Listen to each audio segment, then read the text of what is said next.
Shalom, salam sejahtera untuk kita semuanya. Selamat pagi bersama Allah di waktu fajar.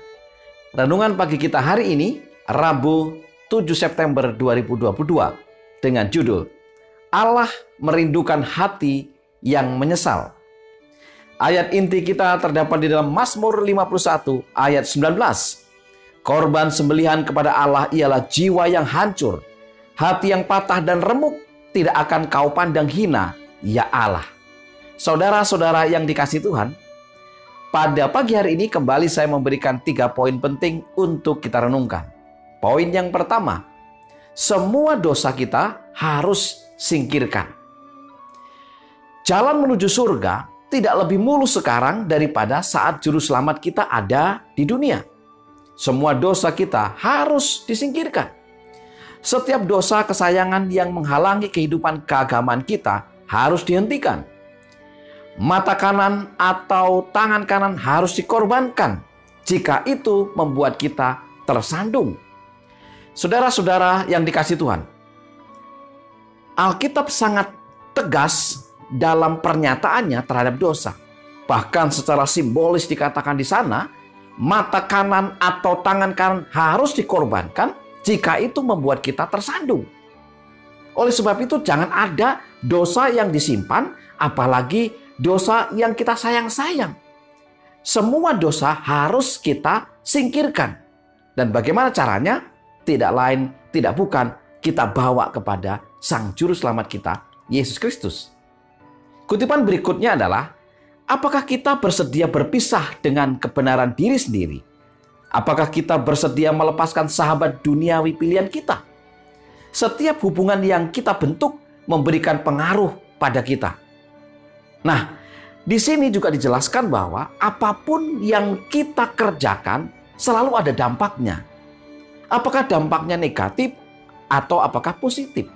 Demikian juga di dalam hubungan kita. Kepada siapapun kita berhubungan. Jika kita mengambil hubungan dengan Tuhan, tentu akan ada hal-hal yang positif yang bisa dihasilkan. Terutama di dalam dosa. Akan ada penghapusan dosa. Pemurnian daripada dosa itu sendiri. Dan kita tentu bersyukur karena Tuhan begitu baik kepada kita. Poin yang kedua, baptisan Roh Kudus jauh lebih tinggi nilai dan kesuciannya daripada semua tata cara lahiriah. Kita baca kutipannya. Tidak ada bentuk lahiriah yang dapat membuat kita bersih. Tidak ada tata cara yang dilaksanakan oleh orang yang paling suci dapat menggantikan pembaptisan Roh Kudus. Roh Tuhan harus melakukan pekerjaannya di hati. Roh Kristus akan dinyatakan dalam hidup semua orang yang lahir dari Allah. Perselisihan dan perseteruan tidak dapat muncul di antara mereka yang dikendalikan oleh rohnya. Dengan kata lain bahwa Roh Sucilah yang akan memurnikan hati yang bertobat. Roh Sucilah yang akan memberikan kepada kita kepastian bahwa dosa kita telah dihapuskan. Dan dengan demikian, maka Roh Suci itu akan membasuh, menjadikan sesuatu yang baru. Dan itu tidak bisa dibuat dengan tata cara secara lahiriah. Apakah dengan upacara-upacara yang sangat solemn sekalipun? Tidak bisa. Karena Roh Suci membasuh dari dalam. Sementara tata cara ini terlihat dari luar. Dan tidak ada peran pengganti yang lebih hebat daripada pekerjaan Roh Kudus. Roh Suci atau Roh Kudus yang menyucikan akan kehidupan kita. Poin yang ketiga. Iman yang hidup menyatakan kebutuhan yang besar dari seorang berdosa akan Yesus Kristus. Berbicara hal-hal rohani tanpa keseriusan, berdoa memohon berkat rohani tanpa kelaparan jiwa yang nyata dan iman yang hidup tidak banyak membantu. Orang-orang yang mendekat kepada Kristus tidak menyadari kekuatan dari hubungan itu. Testimoni jilid 5 halaman 227 mengatakan, tetapi ketika wanita yang malang dan menderita dalam kebutuhannya yang besar mengulurkan tangannya dan menyentuh ujung jubah Yesus, dia merasakan penyembuhan. Ia memiliki sentuhan iman. Tentu saja bukan jubah Yesus yang memberikan kesembuhan. Tentu saja Yesus itu sendirilah yang memberikan kesembuhan kepada perempuan ini.